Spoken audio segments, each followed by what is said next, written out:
Hello everyone. இன்றைக்கி நாம் immune system இதோட பேசிக் இன்ட்ரொடக்ஷன் பார்க்கலாம்.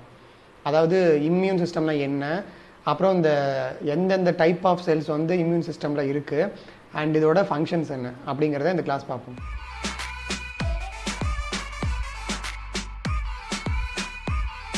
ஓகே, இம்யூன் சிஸ்டம்னா வந்து நமக்கு வந்து இம்யூனிட்டி கொடுக்கறது தான் வந்து இம்யூன் சிஸ்டம். அதாவது immune system is the system which gives us immune power to counteract any disease or disease causing organisms. அதாவது இப்போது நம்மளை சுற்றி வந்து நம்மளோட என்விரான்மெண்ட்டில் வந்து நிறைய மாசுக்கள் இருக்கும், நிறைய மைக்ரோ ஆர்கானிசம்ஸ் இருக்கும், இல்லை நிறைய வந்து ப்ரொவோக்கிங் ஆன்டிஜென்ஸ் இருக்கும். அதாவது நம்ம பாடிக்கு ஒத்துக்காத ஆன்டிஜென்ஸ் கூட நிறைய இருக்கும். ஸோ இந்த மாதிரி நிறைய பொருட்கள் வந்து நம்ம பாடிக்கு வந்து சேராது. ஸோ அந்த மாதிரி நம்ம பாடிக்கு ஒத்துக்காமல் இல்லை நம்ம பாடிக்குள்ளார போனால் அது வந்து ஒரு டிசீஸ் காஸ் பண்ணக்கூடிய ஆர்கானிசமாக இருக்கக்கூடிய சில பொருட்கள் இருக்கு இல்லையா, அது சம்டைம்ஸ் நமக்கே தெரியாமல் நம்ம பாடிக்குள்ளே வந்து என்டர் ஆகிடும். அந்த மாதிரி என்டர் ஆகும்போது அந்த ஆன்டிஜனையோ இல்லை அந்த ஃபாரின் பார்ட்டிகளையோ வந்து நம்ம பாடி வந்து ஒரு பாதுகாப்பு சோறு மாதிரி தடுத்து அதை வந்து அழித்து வெளியே அனுப்பிச்சிடும். ஸோ இந்த வேலையை பண்ணுற ப்ராசஸ்க்கு பேர் தான் வந்து இம்யூனிட்டி. அண்ட் இந்த இம்யூனிட்டி கொடுக்குற இந்த இம்யூனிட்டி கொடுக்குற சிஸ்டம்க்கு பேர் தான் வந்து இம்யூன் சிஸ்டம். ஸோ இப்போ இம்யூனிட்டினா என்னென்னு புரிஞ்சுதா? அதாவது சிம்பிளாக வந்து நம்ம பாடியில் வந்து நோயை உண்டாக்கக்கூடிய பொருட்கள் ஏதாவது இருந்துச்சுன்னா அதை அழித்து வெளியேற்றுவது தான் வந்து இம்யூன் சிஸ்டத்தோட வேலை. இப்போ இந்த இம்யூனிட்டியில் வந்து என்னென்ன டைப்ஸ் இருக்குதுன்னு பார்ப்போம். இந்த இம்யூனிட்டியோட டைப்ஸ் பார்த்தோம்னா 2 டைப்பாக பிரிக்கலாம். ஒன்று வந்து நேச்சுரல் ஆர் இன்னேட் இம்யூனிட்டி, அதாவது அது வந்து நான் ஸ்பெசிஃபிக் இம்யூனிட்டி அப்படின்னு கூட சொல்லுவாங்க. இன்னொன்று வந்து ஸ்பெசிஃபிக் ஆர் அடாப்டிவ் இம்யூனிட்டி இல்லை அக்வைர்ட் இம்யூனிட்டின்னு கூட சொல்லுவாங்க. அதாவது ஒன்று வந்து நான் ஸ்பெசிஃபிக் இம்யூனிட்டி, இன்னொன்று வந்து ஸ்பெசிஃபிக் இம்யூனிட்டி. அதாவது சிம்பிளாக புரிஞ்சுக்கணுன்னா இந்த நான் ஸ்பெசிஃபிக் இம்யூனிட்டி அப்படிங்கிறது வந்து நான் ஸ்பெசிஃபிக், அதாவது இது வந்து எந்த ஒரு குறிப்பிட்ட ஒரு பொருளையோ இல்லை குறிப்பிட்ட ஒரு ஆன்டிஜனையோ வந்து குறிக்காது. ஜஸ்ட்டு ஏதோ ஒரு பொருள் வந்து உள்ளே வந்துச்சுனாலே அது ஃபாரின் பார்ட்டிகல் ஐடென்டிஃபை பண்ணி அதை கில் பண்ணி அமுச்சிடும். ஸோ அதனால் அதுக்கு பேர் நான் ஸ்பெசிஃபிக் ஆர் நேச்சுரல் இம்யூனிட்டி அப்படின்னு சொல்லுவாங்க. இதுக்கு கான்ட்ராஸ்டாக செகண்டாக இருக்கிறது பார்த்திங்கன்னா ஸ்பெசிஃபிக் ஆர் அக்வைர்ட் இம்யூனிட்டி. அதாவது இப்போ பர்டிகுலராக ஒரு பேத்தோஜன் இல்லை ஒரு ஆன்டிஜன் வந்து நம்ம பாடிக்குள்ளே என்டர் ஆச்சுன்னா அந்த பர்டிகுலர் ஆன்டிஜனை மட்டுமே அழிக்கிறதுக்காக அந்த சிஸ்டம் வந்து போராடும். அதனால தான் அதுக்கு பேர் வந்து ஸ்பெசிஃபிக் ஆர் அக்வைர்ட் இம்யூனிட்டி அப்படின்னு சொல்லுவாங்க. அண்ட் ஆல்சோ அடாப்டிவ் இம்யூனிட்டின்னு கூட சொல்லுவாங்க. ஏன்னா இது வந்து உள்ளே வர ஆன்டிஜனை பொறுத்து தன்னோட சிஸ்டம் வந்து அடாப்ட் பண்ணிக்கும். அதனால் அதுக்கு பேர் வந்து அடாப்டிவ் இம்யூனிட்டி அப்படின்னு கூட சொல்லுவாங்க. இப்போ இந்த 2 டைப்ஸையும் பற்றி பார்ப்போம். ஸோ ஃபஸ்ட்டு டைப் எடுத்திங்கன்னா நான் specific R natural or innate immunity அப்படின்னு சொல்கிறோம். ஸோ இதில் என்ன ஒரு அட்வான்டேஜ்னு பார்த்தீங்கன்னா, வெளியேருந்து வரக்கூடிய பேத்தோஜன் இல்லை ஆன்டிஜன் எதுவாக வேணாலும் இருக்கலாம், அந்த ஃபாரின் பார்ட்டிகல் எதுவாக வேணாலும் இருக்கலாம். எய்தர் அது வந்து டிபியை காஸ் பண்ணலாம், இல்லை நிமோனியா காஸ் பண்ணலாம், இல்லை என்ன டைப் ஆஃப் இன்ஃபெக்ஷன் இல்லை டிசீஸ் கூட காஸ் பண்ணலாம். பட் இது என்ன பண்ணுன்னு பார்த்தீங்கன்னா டைரெக்டாக அதை வந்து கில் பண்ண தான் பார்க்கும். அண்ட் பர்டிகுலராக அது வந்து என்ன பண்ண போகுது அப்படிங்கிறதெல்லாம் அது வந்து ஐடென்டிஃபை பண்ணாது. ஜஸ்ட் நீ ஒரு ஃபாரின் பார்ட்டிகல் அப்படின்னு அதுக்கு தெரிஞ்சுதுன்னா it will kill you and it will eliminate you. அதாவது வந்து உன்னை கில் பண்ணி வெளியே அனுப்பிச்சிடும். ஸோ அதுதான் வந்து அதோட ஒரே ஒரு prime and vital function of natural or innate immunity. So இதில் இன்வால்வ் ஆகிற செல்ஸ் பார்த்திங்கன்னா இந்த நியூட்ரோஃபில், பேசோஃபில், ஈசனோஃபில், இது 3 வந்து கிரானுலார் லியூகோசைட்ஸு கீழே வரும். ஏன்னா இது 3த்துலேயும் வந்து கிரானுல்ஸ் இருக்கும், அதனால் இது வந்து கிரானுலார் லியூகோசைட். இது 3மே பார்த்திங்கன்னா அந்த நேச்சுரல் இம்யூனிட்டியில் வந்து பார்ட்டிசிபேட் பண்ணோம். அண்ட் அதாவது தட் பார்த்திங்கன்னா இந்த NK செல்ஸ்ன்னு சொல்லுவோம், நேச்சுரல் கில்லர் செல்ஸ். இது ஆக்சுவலாக பார்த்திங்கன்னா இது வந்து ஒரு டைப் ஆஃப் லிம்போசைட். அதாவது இது வந்து இன்னொரு கேட்டகரி ஆஃப் WBCயில் வர செல். பட் இதுவும் பார்த்திங்கன்னா அந்த நேச்சுரல் இம்யூனிட்டியில் தான் வந்து அதிகபட்சமாக வந்து ஃபங்க்ஷன் பண்ணும். அண்ட் இந்த நியூட்ரோஃபிலுங்கிறது பார்த்திங்கன்னா எஸ்பெஷலாக வந்து நம்ம WBCன்னு எடுத்துட்டிங்கன்னா அதில் ஹையஸ்ட் கவுண்ட் வந்து நியூட்ரோஃபில் தான் இருக்கும். இந்த நியூட்ரோஃபிலோட ஃபங்க்ஷன் என்னென்னு பார்த்திங்கன்னா மெயினாக வந்து ஏதோ ஒரு ஃபாரின் ஆன்டிஜன் வருதுன்னா அதை ஃபஸ்ட்டு வந்து அதை போய் ஃபைட் பண்ணுறதா இருக்கட்டும், இல்லை அது கிட்ட போகிறதா இருக்கட்டும். அதாவது ஒரு இன்ஃபெக்ஷன் வந்து இப்போது உள்ளே வந்திருக்கு அப்படின்னா அந்த இன்ஃபெக்ஷன் எங்கே இருக்குதுன்னு பார்த்துட்டு வேகமாக வந்து அதாவது இந்த WBC எங்கே இருந்தாலும் அந்த இன்ஃபெக்ஷன் இருக்கிற இடத்துக்கு ஃபஸ்ட்டு வந்து இந்த நியூட்ரோஃபில்ஸ் தான் வரும். ஸோ வந்துட்டு அந்த இன்ஃபெக்ஷனை வந்து உடனடியாக ஃபைட் பண்ணி அதை கில் பண்ணி அதை வந்து அங்கேயே டைஜஸ்ட் பண்ணிடும். ஸோ இந்த கில் பண்ணி டைஜஸ்ட் பண்ணது இல்லையா, இது வந்து ஒரு ப்ராசஸ் மூலிமா பண்ணணும். அதுக்கு பேர் என்னென்னா ஃபேகோசைட்டோசிஸ். இது புரியுற மாதிரி சொல்லணுன்னா ஃபேகோசைட்டிக் செல்ஸ் அப்படின்னு நம்ம பாடியில் வந்து ஒரு ஃபியூ செல்ஸ் இருக்குது. Examples like neutrophil, macrophage, monocyte. இது 3 வந்து ஃபேகோசைட்ஸ்ன்னு சொல்லுவாங்க, இல்லை ஃபேகோசைட்டிக் செல்ஸ்ன்னு சொல்லுவாங்க. ஏன்னா இந்த 3 செல்லும் ஒரு ஃபாரின் ஆன்டிஜனை பார்த்துருச்சுன்னா அந்த ஆன்டிஜனை வந்து ஃபஸ்ட்டு அந்த ஆன்டிஜனுக்கு வந்து கிட்ட போயிடும், இல்லை அந்த பேத்தோஜனுக்கு கிட்ட போயிடும். அப்புறம் அதோட வந்து பைண்ட் ஆகிடும். அதுக்கப்புறம் என்ன பண்ணுன்னு பார்த்தீங்கன்னா அந்த செல்லை வந்து என்கல்ஃப் பண்ணிடும். ஸோ அந்த செல்லை வந்து விழுங்கிடும். விழுங்கினதுக்கப்புறம் என்ன பண்ணுன்னு பார்த்தீங்கன்னா உள்ள அந்த நியூட்ரோஃபில் அந்த ஃபேகோசைட்ஸ்குள்ளார பார்த்தீங்கன்னா கிரானுல்ஸ்லாம் இருக்கும். அதில் பார்த்தீங்கன்னா சில என்சைம்ஸ்லாம் இருக்கும். அந்த என்சைம்லாம் என்ன பண்ணணும்னு பார்த்தீங்கன்னா இந்த ஃபாரின் பார்ட்டிகளை வந்து கில் பண்ணும்.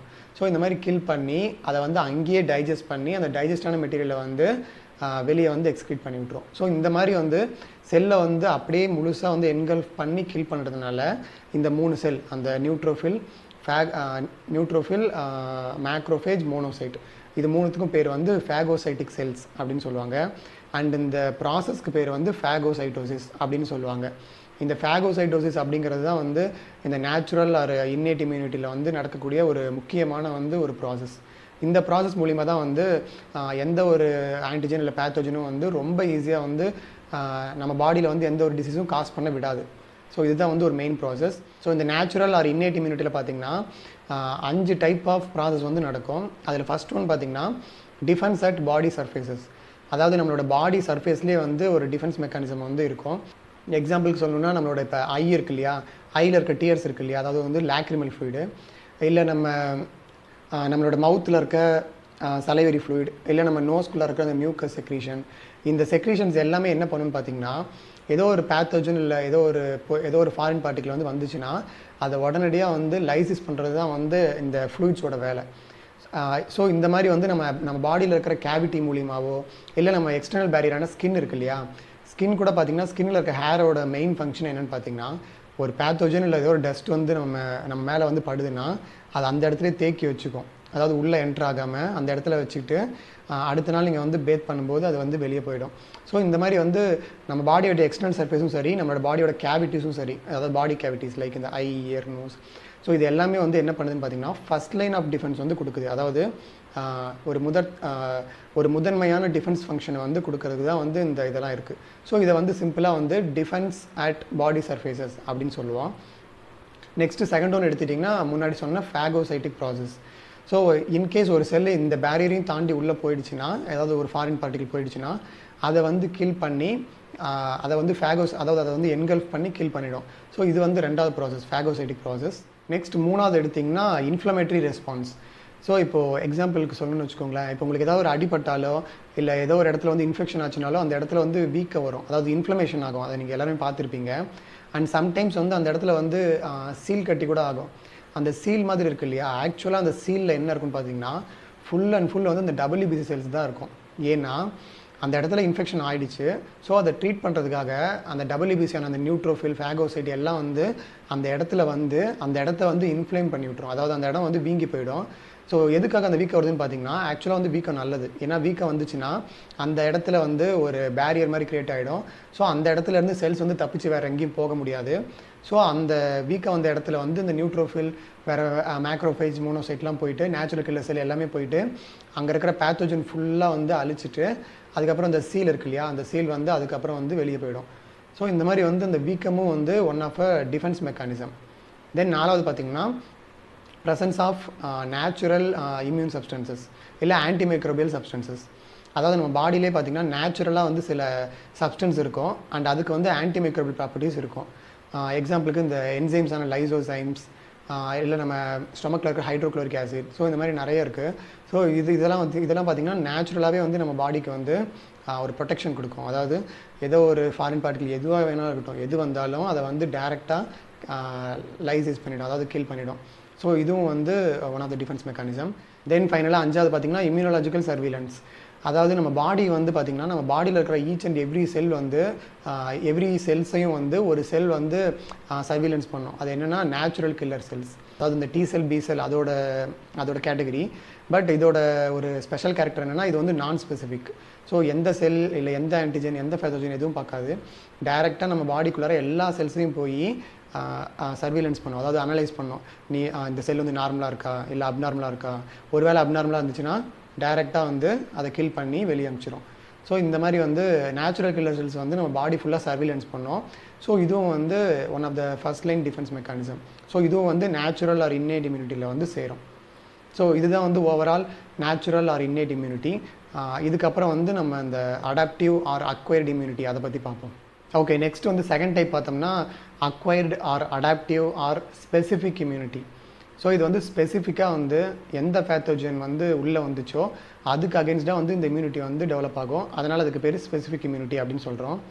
அண்ட் இதில் மெயினாக இன்வால்வ் ஆகிருக்கிறது பார்த்திங்கன்னா லிம்ஃபோசைட்ஸ். லிம்ஃபோசைட்ஸில் வந்து பார்த்திங்கன்னா மேஜராக வந்து 3 செல் இருக்கும். பட் இதில் இந்த ஸ்பெசிஃபிக் இம்யூனிட்டியில் இன்வால்வ் ஆகிற செல்ஸ் பார்த்திங்கன்னா 2 தான். ஒன்று வந்து டி செல், இன்னொன்று வந்து பி செல். ஃபஸ்ட்டு இந்த ஏன் வந்து டி செல் பி செல் சொல்கிறோம் அப்படின்னு சொல்கிறேன். ஸோ இந்த டி செல்ஸ் பார்த்திங்கன்னா it is produced in the bone marrow or thymus gland and it gets matured in the thymus gland. So இந்த தைமஸ் ஆர்கன் இருக்கு இல்லையா, அங்கே தான் வந்து இந்த டி செல்ஸ் வந்து மெச்சுரேஷன் ஆகும். ஸோ அந்த மாதிரி ஆகிறதுனால இதோட பேர் வந்து இந்த தைமஸில் இருக்கிற டி அதை வந்து ஒரு இண்டிகேட்டிவாக வச்சு டி செல்ஸ் அப்படின்னு சொல்கிறோம். இதே மாதிரி பி செல்ஸ் இல்லை பி லிம்ஃபோசைட்ஸ். இது ஏன் பி சொல்கிறோன்னா, அந்த பேர்ட்ஸில் பார்த்திங்கன்னா பர்சா ஃபேப்ரிகஸ் அப்படின்னு ஒரு ஆர்கன் இருக்கும். ஸோ அந்த ஆர்கனில் வந்து இது வந்து மெச்சுரேஷன் ஆகும். பட் ஹியூமன்ஸில் வந்து அந்த ஆர்கன் வந்து இருக்காது, பட் பேர்ட்ஸில் இருக்கும். ஸோ ஃபஸ்ட்டு பேர்ட்ஸில் வந்து ஐடென்டிஃபை பண்ணதுனால அந்த பர்சா அப்படிங்கிறத வந்து அந்த பி அப்படிங்கிறத எடுத்துகிட்டு பி லிம்ஃபோசைட்ஸ் ஆர் பி செல்ஸ்ன்னு சொல்கிறோம். ஸோ இதுதான் வந்து இந்த நேமிங்கான ரீசன். ஒன்று வந்து T cell or T lymphocyte, இன்னொன்று வந்து B cell or B lymphocyte. இப்போ இந்த T cell and B cell வந்து எப்படி ஒர்க் ஆகும்னு பார்ப்போம். ஸோ ஃபஸ்ட்டு வந்து பி செல் எடுத்துட்டிங்கன்னா பி செல் கொடுக்குற இம்யூனிட்டிக்கு பேர் வந்து ஹியூமோரல் இம்யூனிட்டி இல்லை ஆன்டிபாடி மீடியேட்டட் இம்யூனிட்டி அப்படின்னு சொல்லுவோம். ஹியூமோரல் அப்படின்னு என்னென்னா, இந்த பி செல்ஸ் பார்த்திங்கன்னா எதில் இருக்குன்னு பார்த்திங்கன்னா பிளட்டாக வந்து கலந்து பாடிக்குள்ளே போயிட்டு எங்கே இன்ஃபெக்ஷன் இருக்கோ அங்கே போய் வந்து ஆக்ட் பண்ணும். ஸோ இந்த மாதிரி ஃப்ளூயிடில் வந்து கலந்துருக்கிறதுனால அதை வந்து ஹியூமோரல் இம்யூனிட்டி இல்லை ஆன்டிபாடி மீடியேட்டட் இம்யூனிட்டி அப்படின்னு சொல்கிறாங்க. ஏன்னா ஹியூமர்னால் வந்து ஃப்ளூயிட், ஸோ அதனால் அது வந்து ஹியூமோரல் இம்யூனிட்டி அப்படின்னு சொல்கிறாங்க. அண்ட் இது எப்படி பண்ணுதுன்னு பார்த்திங்கன்னா, பி செல்ஸ் வந்து வெளியேருந்து ஒரு ஆன்டிஜன் வந்து அதை வந்து டி செல் ஃபஸ்ட்டு கண்டுபிடிக்கும். அது கண்டுபிடிச்சி பி செல்லை வந்து ஆக்டிவேட் பண்ணும். இப்போ அந்த பி செல் என்ன பண்ணணும்னு பார்த்தீங்கன்னா, இந்த ஆன்டிஜன் வந்திருக்கு, ஸோ இதுக்கு அகேன்ஸ்டாக நம்ம வந்து ஆன்டிபாடி கிரியேட் பண்ணணும் அப்படின்னு அதுக்கு வந்து ஒரு மெசேஜ் போகும்.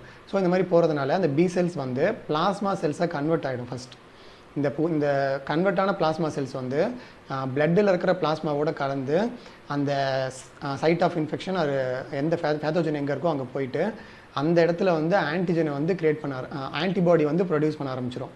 ஸோ ஆன்டிபாடினா என்னென்னா, ஸ்பெசிஃபிக்காக ஒரு ஆன்டிஜனுக்கு அகேன்ஸ்டாக உருவான ஒரு பொருள் தான் வந்து ஆன்டிபாடி. அண்ட் இந்த ஆன்டிபாடியோட ஒரு எசென்சியல் அண்ட் வைட்டல் ஃபங்க்ஷன் என்னென்னா, இது வந்து அந்த பர்டிகுலராக அந்த ஆன்டிஜனை மட்டும்தான் அஃபெக்ட் பண்ணும், வேறு எதையுமே அது வந்து டச்சே பண்ணாது. ஸோ இதுதான் வந்து ஆன்டிபாடியோட ஒரு ஃபங்க்ஷன். ஆன்டிஜன் அப்படின்னா என்னென்னா, antigen is a substance which can stimulate the production of antibodies against it.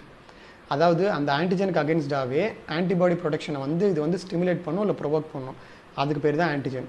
So இந்த மாதிரி வந்து இந்த பி செல்ஸ் வந்து பிளாஸ்மா செல்ஸாக மாறி பிளாஸ்மா செல்ஸ் வந்து ஆன்டிபாடிஸ் ப்ரொடியூஸ் பண்ணி அந்த ஆன்டிபாடி போய் அதை வந்து கில் பண்ணும். ஸோ இந்த மாதிரி வந்து நமக்கு வந்து இம்யூனிட்டி கொடுத்துச்சுன்னா அதுக்கு பேர் வந்து humoral immunity R antibody mediated immunity அப்படின்னு சொல்கிறோம். ஸோ இது வந்து பி செல் எப்படி ஒர்க் ஆகுது அப்படிங்கிறது. இதுக்கப்புறம் டி செல் எடுத்துட்டிங்கன்னா, டி செல்லில் பார்த்திங்கன்னா 2 டைப் ஆஃப் செல்ஸ் இருக்கும். ஒன்று வந்து ஹெல்பர் டி செல், இன்னொன்று வந்து சைட்டோடாக்சிக் டி செல். ஹெல்பர் டி செல் அப்படிங்கிறது என்ன பண்ணுன்னு பார்த்தீங்கன்னா, இந்த சைட்டோடாக்சிக் டி செல்ஸ்க்கு வந்து ஹெல்ப் பண்ணும். அண்ட் ஆல்சோ ஒரு ஏதோ அந்த எந்த பேத்தோஜன் வந்துச்சோ அதை வந்து மெமரைஸ் பண்ணிக்கும். அதாவது இந்த பேத்தோஜன் தான் வந்திருக்கு, நெக்ஸ்ட் டைம் இது வந்துச்சுன்னா we need to be more fast and robust. So அதாவது வந்து அடுத்த முறை சேம் பேத்தோஜன் வந்துச்சுன்னா அதோட ரெஸ்பான்ஸ் வந்து இன்னும் அதிகமாக இருக்கும். டி செல்ஸ் இல்லை பி செல்ஸ்க்கு வந்து ஹெல்ப் பண்ணுறதுக்கும் இருக்கிற செல் தான் வந்து ஹெல்பர் டி செல். ஸோ இது வந்து ஒரு டைப். ரெண்டாவது டைப் எடுத்துட்டிங்கன்னா சைட்டோடாக்சிக் டி செல். ஸோ இது என்ன பண்ணுன்னு பார்த்தீங்கன்னா, சைட்டோடாக்சிக், அதாவது செல்லுக்கு வந்து இது வந்து டாக்ஸிக்காக இருக்கும். ஸோ இது வந்து டைரெக்டாக போய் எந்த செல் வந்து அப்நார்மலாக இருக்கோ இல்லை எந்த செல் வந்து பேத்தோஜெனிக்காவோ இல்லை ஆன்டிஜெனிக்காவோ இருக்கோ அந்த செல்லை போய் டைரெக்டாக கில் பண்ணும், டைரெக்டாக ஃபைட் பண்ணி டைரெக்டாக கில் பண்ணும். அதனால் அதுக்கு பேர் வந்து சைட்டோடாக்சிக் டி செல். ஸோ இந்த cytotoxic D cell and helper D செல் இது ரெண்டும் தான் வந்து செல் மீடியேட்டட் இம்யூனிட்டி அப்படிங்கிற இம்யூனிட்டிக்கு வந்து ரீசன். அதாவது ஸ்பெசிஃபிக் இம்யூனிட்டியில் 2 டைப்ஸ் இருக்குது. செல் mediated immunity, antibody mediated immunity. Antibody mediated immunity வந்து பி செல்ஸ் கொடுக்கும், செல் மீடியேட்டட் இம்யூனிட்டி வந்து டி செல்ஸ் கொடுக்கும். அண்ட் ஆல்சோ அந்த பி செல்ஸில் பார்த்திங்கன்னா இன்னொரு டைப் ஆஃப் செல் இருக்கும், மெமரி பி செல்ஸ் அப்படின்ட்டு. இது என்ன பண்ணுன்னு பார்த்திங்கன்னா, எந்த ஆன்டிஜன் வந்து இதை வந்து ஸ்டிமுலேட் பண்ணிச்சோ அந்த ஆன்டிஜன் இல்லை அந்த பேத்தோஜனை வந்து இது வந்து மெமரைஸ் பண்ணிக்கும். ஸோ அப்படி மெமரைஸ் பண்ணுறது மூலிமா இன்னொரு தடவை வந்து அந்த சேம் பேத்தோஜன் வந்துச்சுன்னா இதோட ஆக்ஷன் வந்து இன்னும் ரோபஸ்ட்டாக இன்னும் ரொம்ப வந்து பவர்ஃபுல்லாக இருக்கும். ஸோ அந்த மாதிரி வந்து அந்த ஆன்டிஜனை வந்து மெமரைஸ் பண்ணிக்கிறதுனால இதுக்கு பேர் வந்து மெமரி பி செல்ஸ் அப்படின்னு சொல்லுவாங்க. எக்ஸாம்பிளுக்கு சொல்லணும்னா இந்த சிக்கன் பாக்ஸ் இல்லை இந்த மீசல்ஸ், ஸோ இந்த இந்த இந்த டிசீஸ்லாம் வந்து ஒரு டைம் வந்துச்சுன்னா மோஸ்ட்லி பார்த்திங்கன்னா செகண்ட் டைம் வந்து அக்கர் ஆகாது. ஏன்னா அந்த ஆன்டிஜன் இல்லை அந்த பேத்தோஜனுக்கு அகென்ஸ்டாக நம்ம பாடி வந்து மெமரைஸ் பண்ணி வச்சுருக்கோம். ஸோ நீ வந்தீங்கன்னா நான் இப்படி வந்து ஒர்க் பண்ணுவேன் அப்படின்னு மெமரைஸ் பண்ணி வச்சுருக்கோம். ஸோ அந்த பேத்தோஜன் வந்து ஸ்டார்டிங்கில் வரும்போதே இதோட ஆக்ஷன் வந்து ரொம்ப ஃபாஸ்ட்டாக ரொம்ப பவர்ஃபுல்லாக வந்து கொடுத்து அந்த நோய் வந்து செகண்ட் டைம் வந்து அக்கறை ஆகாமல் பார்த்துக்கும். ஸோ இந்த மாதிரி தான் வந்து நிறைய டிசீஸ் வந்து ஒரு டைம் வந்துச்சுன்னா ரெண்டாவது டைம் வந்து டெவலப் ஆகாது. ஸோ அதுக்கு ரீசன் பார்த்திங்கன்னா இந்த பி செல்ஸ் தான், அதாவது மெமரி பி செல்ஸ். ஸோ இது வந்து பேசிக் இன்ட்ரடக்ஷன் அபவுட் இம்யூனிட்டி. ஸோ நம்ம பாடியில் வந்து இந்த 2 டைப் ஆஃப் இம்யூனிட்டி தான் வந்து ஆக்டிவாக இருக்கும்.